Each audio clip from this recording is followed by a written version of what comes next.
آپ سب پر سلامتی ہو۔ عبداللہ جاوید کا لکھا ہوا ہے۔ ہم کیا کہیں کہ آبلہ پائی سے کیا ملا، دنیا ملی کسی کو خدا ملا۔ ہم خود کو دیکھنے کے تو لائق نہ تھے، مگر ہر آئینہ ہماری طرف دیکھتا ملا۔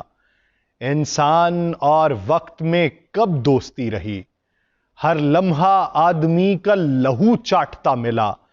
دلدار بھی ملے ہمیں پر اس کو کیا کریں، کوئی خیال سا تو کوئی خواب سا ملا۔ ناظرین، میں ہوں یاسر رشید اور آپ میرا ولاگ دیکھ رہے ہیں۔ ناظرین، پاکستان مسلم لیگ نون کو پاکستان پیپلز پارٹی ٹف ٹائم دے رہی ہے۔ سیکرٹری جنرل پاکستان پیپلز پارٹی نیر بخاری نے کہا ہے کہ پیپلز پارٹی اتحادی حکومت کا حصہ تھی، مگر ڈرائیونگ سیٹ پہ نون لیگ تھی۔ ہم نے آئینی راستہ اختیار کر کے چیئرمین پی ٹی آئی کی حکومت کو ہٹایا۔ پیپلز پارٹی اتحادی حکومت کا حصہ تھی، مگر ڈرائیونگ سیٹ پہ ہماری کوئی گرفت نہیں تھی۔ 16 ماہ کی حکومت میں وزارت عظمیٰ نون لیگ کے پاس رہی۔ کابینہ میں بھی نون لیگ کے وزراء کی اکثریت تھی۔ پیپلز پارٹی کا نون لیگ کے ساتھ اتحاد حکومت کی حد تک تھا۔ نون لیگ اور پیپلز پارٹی نے انتخابات اپنے اپنے منشور کے مطابق لڑنے۔ آئندہ انتخابات میں پیپلز پارٹی ہر جگہ سے امیدوار کھڑے کرے گی۔ نیر بخاری صاحب نے کہا کہ نگراں حکومت کی جانب سے نون لیگ کو جو سہولت کاری فراہم کی جا رہی ہے وہ سب دیکھ رہے ہیں۔ الیکشن میں لیول پلینگ فیلڈ دینا نگراں حکومت کا کام ہے۔ الیکشن کمیشن اس معاملے کو دیکھے، سب کو یکساں مواقع ملنے چاہیے۔ نون لیگ کا ماضی دیکھ لیں۔ پیپلز پارٹی کے سیکرٹری جنرل کہتے ہیں کہ وہ ریلیف لینے کے ماہر ہیں۔ نون لیگ جو ہے وہ نواز شریف 2000 اور 2019 میں ارینجمنٹ کے ذریعے باہر گئے، پھر واپس آئے۔ نیر بخاری صاحب نے کہا کہ پیپلز پارٹی لاڈلا بن کر کبھی بھی اقتدار میں نہیں آئی۔ ہم لاڈلے ہوتے تو پنجاب میں کئی دفعہ حکومت بنانے کی پوزیشن کے باوجود حکومت نہیں بنا سکے۔ پیپلز پارٹی ہمیشہ عوام کے مینڈیٹ پر اقتدار میں آئی ہے۔ ہم چاہتے ہیں کہ سب کے ساتھ یکساں سلوک ہو، کوئی فیورٹزم نہیں ہونا چاہیے۔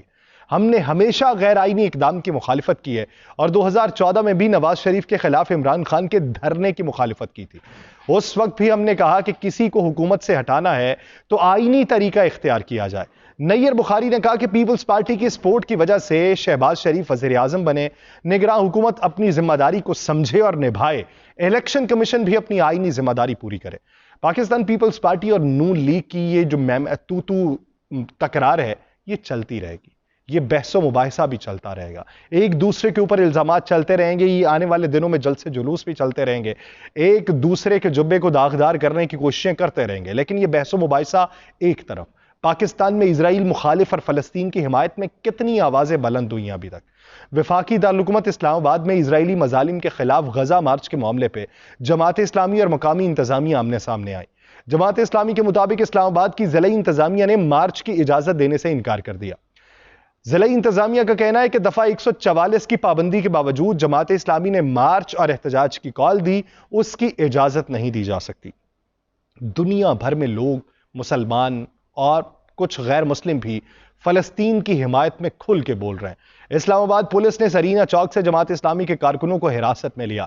گرفتار افراد میں امیر جماعت اسلامی اسلام آباد نصر اللہ رندھاوا اور ترجمان عامر بلوچ بھی شامل ہیں۔ رہنما جماعت اسلامی میاں اسلم نے الزام عائد کیا کہ پولیس نے کیمپ اکھاڑ کے کارکنوں کو تشدد کا نشانہ بنایا۔ سری نگر ہائی وے کے اوپر جماعت اسلامی پاکستان کے دھرنے کے بعد کارکنوں کی پولیس سے جھڑپیں بھی ہوئیں۔ اسلام آباد پولیس نے جماعت اسلامی کے کارکنوں پر شیلنگ بھی کی، جبکہ کارکنوں نے پولیس پر پتھراؤ بھی کیا۔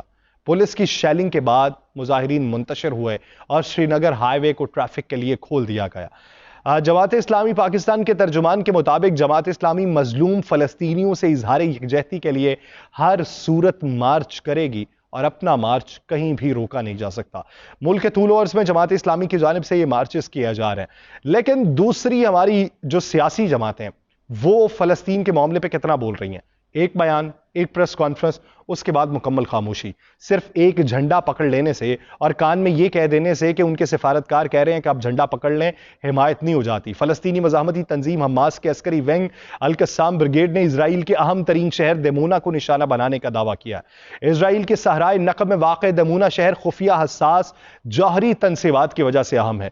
اسرائیل اور فلسطین کے درمیان حالیہ جنگ کی کوریج کے لیے لبنان میں موجود بہت سارے عبرانی میڈیا کے حوالے سے یہ تصدیق کی گئی ہے کہ حماس نے دمونا شہر کو نشانہ بنایا ہے، لیکن یہ معلوم نہیں ہو سکا کہ آیا حماس کے حملے میں صہیونی فورسز یا حساس جوہری تنصیبات کو کسی قسم کا نقصان پہنچا ہے یا نہیں۔ غیر ملکی میڈیا کے مطابق حماس نے غزہ میں اسرائیلی فوج کی زمینی کارروائی میں شریک ایک فوجی ٹرک کو بھی تباہ کیا ہے، جبکہ حزب اللہ نے بھی اسرائیلی فوجی قافلے اور چیک پوسٹ کو نشانہ بنایا۔ دوسری طرف اسرائیلی فوج جو ہے وہ نلے غزہ کے شہریوں کو ایک بار پھر جنوب میں منتقل ہونے کی وارننگ دے رہی ہے۔ ان کی جانب سے یہ کہا گیا کہ جنوب میں غزہ کے شہری پانی، خوراک اور ادویات حاصل کر سکیں گے۔ یہ ایک ٹریپ ان کی طرف سے کیا جا رہا ہے۔ اسرائیلی فوجی ترجمان کا کہنا ہے کہ کل سے امریکہ اور مصر کی غزہ کے لیے انسانی امداد کی کوششوں کو بڑھایا جائے گا۔ یہ بھی ایک سہانا خواب ہے۔ اسرائیل کی لڑائی غزہ کے لوگوں سے نہیں، حماس کے ساتھ ہے۔ حماس اسرائیل میں قید 6000 فلسطینیوں کی رہائی کے عوض اسرائیلی قیدیوں کو چھوڑنے پر آمادہ ہو چکی ہے، لیکن دوسری طرف یہ سارا کچھ جو حماس کی جانب سے کیا جا رہا ہے، ان حملوں کے جواب میں کیا جا رہا ہے جن حملوں نے بستیوں کی بستیاں ملیاں میٹ کر دی ہیں۔ فلسطینی مزاحمتی تنظیم کے ترجمان ابو عبیدہ نے غزہ کے شہریوں کو اپنے ساتھ کھڑے رہنے کا مشورہ دیتے ہوئے کہا ہے کہ شہری اس معاملے کو فیصلہ کن مارکا سمجھیں، فتح ہماری ہوگی۔ ادھر اسرائیلی یرغمالیوں کے خاندانوں کا کہنا ہے کہ صہیونی حکومت قیدیوں کی بخیریت رہائی کی ذمہ دار ہے۔ وزیر اعظم نیتن یاہو تمام قیدیوں کی رہائی کے لیے ہر ممکن کوشش کریں گے، یہ ان کی جانب سے ڈیمانڈ ہے۔ لیکن اس کے برعکس اسرائیلی وزیر اعظم نے جنگ کے نئے مرحلے کا اعلان کر دیا۔ غزہ پر حملوں پر آزادی کے لیے دوسری جنگ اسے قرار دے دیا گیا۔ اسرائیلی وزیر اعظم کا کہنا ہے کہ غزہ میں جاری زمینی کارروائیاں جنگ کا دوسرا مرحلہ ہے۔ غزہ پٹی کے اندر جنگ مشکل اور طویل ہوگی۔ اس حوالے سے حماس یہ کہتے ہیں کہ اسرائیلی کارروائیوں کے دوران کئی یرغمالی بھی ہلاک ہو چکے ہیں، اور یہ ان کی طرف سے جو حملہ کیا گیا تھا اس میں وہ یرغمالی ہلاک ہوئے ہیں۔ فلسطینی وزارت صحت اس بارے میں یہ رائے رکھتی ہے کہ اسرائیل کی غزہ پر فضائی اور زمینی حملوں میں شہید فلسطینیوں کی تعداد 8000 سے زائد ہو چکی ہے، جس میں آدھے سے زیادہ تعداد خواتین اور بچوں کی ہے۔ لیکن اس زمن میں کوئی نہیں بولا، سب کی زبانیں گنگ ہیں، سب کی زبانوں پہ تالے لگے ہوئے ہیں۔ اس وقت اگر کوئی بول رہا ہے تو ترک صدر رجب طیب اردوان بول رہے ہیں، جنہوں نے غزہ پر اسرائیل کی وحشیانہ بمباری پر خاموشی توڑتے ہوئے مغربی ممالک کو خاموش تماشائی بننے پہ، دوہرے معیار پہ سخت تنقید کیا اور کہا ہے کہ کیا مغرب ایک بار پھر صلیب اور ہلال کی جنگ چاہتا ہے؟ اگر مغرب نے ایسی کوشش کی تو مغرب جان لے کہ ہم بھی زندہ ہیں۔ استنبول میں فلسطینیوں کی حمایت میں نکالی گئی ایک بڑی ریلی سے خطاب کرتے ہوئے ترک صدر کا کہنا تھا کہ ہم پوری دنیا کو بتائیں گے کہ اسرائیلی جنگی مجرم ہیں۔ اسرائیلی فوج کے مظالم کے پیچھے مرکزی مجرم مغربی طاقتیں ہیں، ان کی حمایت کے بغیر اسرائیل یہ کچھ نہیں کر سکتا۔ رجب طیب اردوان نے مغربی ممالک کو تنقید کا نشانہ بناتے ہوئے کہا کہ آپ یوکرین میں مرنے والوں کے لیے آنسو بہاتے ہیں، لیکن آپ غزہ کے بچوں کے لیے آواز کیوں نہیں اٹھاتے؟ اگر ہم کچھ باضمیر آوازوں کو چھوڑ دیں تو غزہ میں جاری قتل عام مکمل طور پر مغرب کا کام ہے۔ انہوں نے اسرائیل کے اتحادیوں پر یہ الزام لگایا کہ وہ صلیبی جنگ کا ماحول پیدا کر رہے ہیں۔ ترک صدر نے کہا کہ کیا مغرب ایک بار پھر صلیب اور ہلال کی جنگ چاہتا ہے؟ اور اگر مغرب نے ایسی کوشش کی تو جان لے کہ یہ قوم ابھی مری نہیں ہے، ترکیے کے لوگ ابھی بھی زندہ ہیں۔ ترک صدر نے کہا کہ 1947 میں فلسطین کیا تھا اور آج کیا ہے؟ اسرائیل وہاں پہ کیسے آیا؟ اسرائیل ایک غاصب ہے، ایک جنگی مجرم ہے، غزہ میں بدترین جاری ہے اور کتنے بچے بوڑھے مریں گے، تو یہ جنگ بندی کی جائے گی۔ دوسری طرف ترک صدر کی تقریر پہ اسرائیلی وزیر خارجہ نے بھی جواب دیا اور ترکیہ سے اپنے سفارتی عملے کو واپس بلانے کا حکم دے دیا۔ اسرائیلی وزیر خارجہ ایلن کوہن نے کہا کہ ترکیہ سے آنے والے سنگین بیانات پر اپنے کچھ سفارتی عملے کو واپس بلا لیا۔ ایلن کوہن نے یہ اعلان کیا ہے کہ اسرائیل اور ترکیہ کے تعلقات کا اثر نو جائزہ لیا جائے گا، لیکن اس سب کے باوجود ترکیہ اس بارے میں نہیں سوچ رہا۔ ترکیہ سوچ رہا ہے تو غزہ کے لوگوں کا سوچ رہا ہے۔ 21 روز سے جاری اسرائیلی حملوں میں 7326 سے زائد فلسطینی شہید ہو چکے ہیں۔ شہید فلسطینیوں میں 3030 بچے ہیں، 1726 خواتین ہیں۔ وزارت صحت غزہ کے مطابق اسرائیل کی بمباری سے 18967 افراد زخمی ہوئے ہیں۔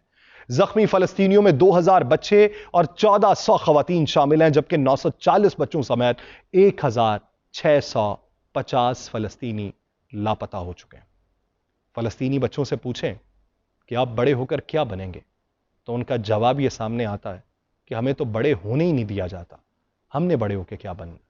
تو آنکھیں جو مغرب کو کھولنا ہے، آنکھیں جو مغرب کو دکھائی جانی ہے، وہ آنکھیں یہاں سے کھولی جائیں گی، لیکن وہ آنکھیں کھول کے کون دکھائے گا، یہ ابھی معلوم نہیں پڑ رہا۔ مجھے دیجیے اجازت، اللہ نے کے بعد۔